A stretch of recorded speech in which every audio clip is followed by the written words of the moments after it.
pangalan ko po ay Michael Roy Munoz Jr. Picture namin to ni Papa na kinuhanan ni Mama noong 2008. Naalala ko pa noon, nag-rides kami sa arcades. Tapos binilhan niya po ako ng bagong sapatos. Sobrang sinulit ko po yung bawat pagkakataon na kasama sila kasi alam ko nga alis na sila. Kasi, ayun, may iwanan naman ako kina Lola. Umalis sina Mama at Papa kasi gusto talaga nila na makapagpatayo kami ng sariling bahay. Madalas kasi kami na palipat-lipat ng tirahan noon.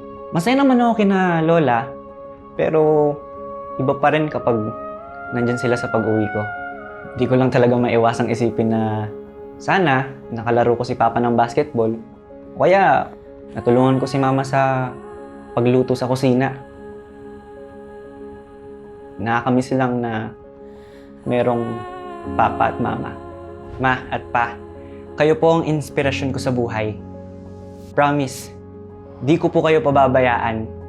Hanggang sa pagtandaan nyo, ako na pong bahalang mag-alaga sa inyo. Dito sa ating bahay.